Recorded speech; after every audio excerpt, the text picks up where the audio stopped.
আজকে স্বাধীনতা দিবস। আজকে একটা প্রিয় কবিতা একটু পাঠ করার চেষ্টা করছি। কবি দেবেশ ঠাকুরের মোগলসরাই জংশন। মোগলসরাই জংশন, রাত 2:10। গভীর রাতে ট্রেন থেকে প্ল্যাটফর্মে এসে নামলেন এক বৃদ্ধ, বয়স 80, 90 কিংবা 100। শীতের রাত, নির্জন প্ল্যাটফর্ম, একা একা হেঁটে চলেছেন সেই বৃদ্ধ। সহসা রেলের টিটি তাকে জিজ্ঞাসা করলেন, আপনি কে? আপ কন হ্যাঁ? বৃদ্ধ বললেন, INA। বুঝতে পারলেন না শব্দ কটি। আবারও জিজ্ঞাসা করলেন, আপনার টিকিট কোথায়? টিকিট দিখাইয়ে। বৃদ্ধ আবারও বললেন, INA। আবারও বুঝতে পারলেন না। বুঝতে না পারলে রাষ্ট্রনায়কেরা যা করেন। কোনো দায়িত্ব নিলেন না, নিয়ে গেলেন ঊর্ধ্বতন কর্তৃপক্ষের কাছে। ঊর্ধ্বতন তাকে পা থেকে মাথা অবধি পরখ করে জিজ্ঞাসা করলেন, আপনি কে? বাঙালি, বিহারি, তামিল, তেলেগু, কন্নড়, মালায়ালি, কে আপনি? বৃদ্ধ বললেন, INA। আবারও বুঝতে পারলেন না। আবারও জিজ্ঞাসা করলেন, আপনি কি বড়, কামতাপুরী, খালিস্তানি, কে আপনি? বৃদ্ধ আবারও বললেন, INA। ঊর্ধ্বতন আবারও বুঝতে পারলেন না। বললেন, দেখো তো, ভালো করে সার্চ করে দেখো তো ওর শরীরে কোথাও AK-47 কিংবা গ্রেনেড লুকিয়ে রাখা আছে কিনা। শীতের রাতে যার শরীরে সামান্য কটিবস্ত্র ছাড়া আর কিচ্ছু নেই, তিনি কোথায় লুকিয়ে রাখবেন এসব মারণাস্ত্র? কিন্তু বুঝতে পারলেন না আমাদের ঊর্ধ্বতন কর্তৃপক্ষ। বললেন, যাও সন্দেহভাজন, রাত কাটাও জিআরপি থানার লকআপে। জিআরপি থানার লকআপে পড়ে রইল আমার নিরন্ন স্বদেশ, আমার বিপন্ন ভারতবর্ষ। রাত বাড়লে রেলের জমাদার নিয়ে এসে দুটো পোড়া রুটি এগিয়ে দিল বৃদ্ধের সামনে। বাবা, আগার বুড়া না মানত, কতদিনের অনশনের পর আজ এই অর্থাসন। বৃদ্ধের চোখ বেয়ে জল নেমে এলো। জমাদারনি জিজ্ঞাসা করলো, আপনি কি কাউকে খুঁজছেন? হ্যাঁ, খুঁজছি। কাকে খুঁজছেন? আমার আত্মীয়দের। কারা আপনার আত্মীয়? কোথায় কাকে পাবেন? বৃদ্ধ পকেট থেকে বার করলেন একটা কাগজ। পরপর 4টে নাম লেখা তাতে, হলুদ শতচ্ছিন্ন কাগজ। প্রথম নাম মোহনদাস করমচাঁদ গান্ধী। আপনি একে খুঁজছেন? কখন পাবেন একে?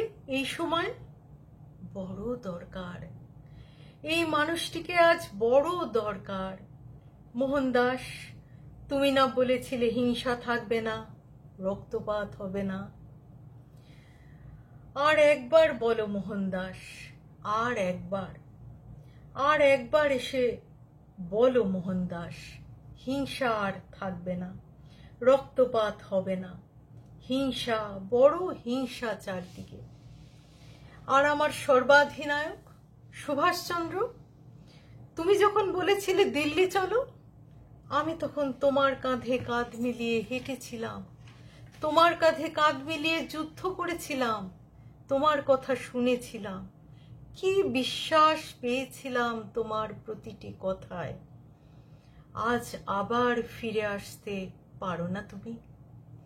বলতে পারো না সেই ভাষায়, সেই সুরে? বলতে পারো না সুভাষচন্দ্র? সর্বাধিনায়ক, সর্বাধিনায়ক,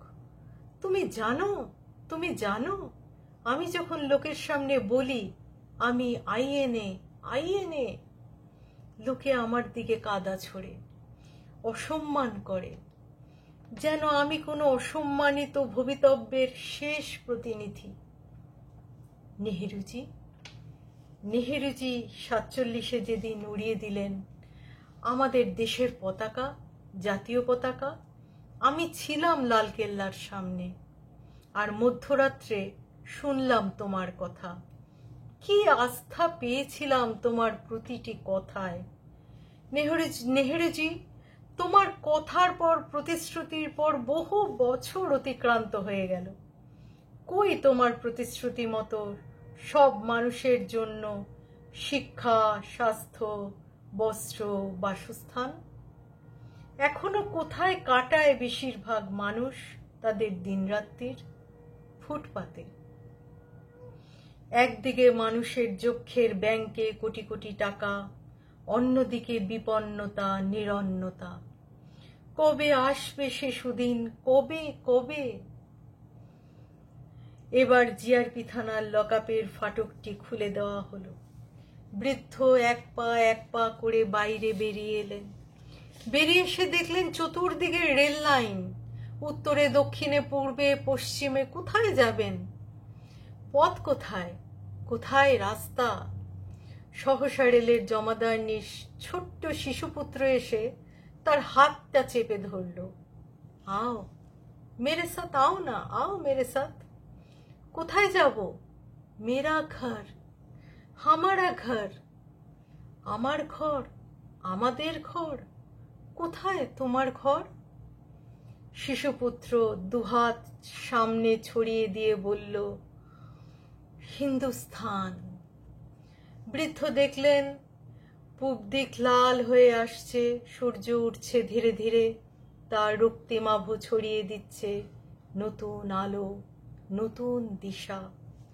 বৃদ্ধ সেদিকে এক দৃষ্টে তাকিয়ে থাকতে থাকতে উচ্চারণ করলেন, ওং জবাকুসুমং শঙ্কাশন কাশ্যপেয়ং মহাদুতিং ধন্তারিং সর্ব পাপগ্ন প্রণতস্মি দিবাকরম।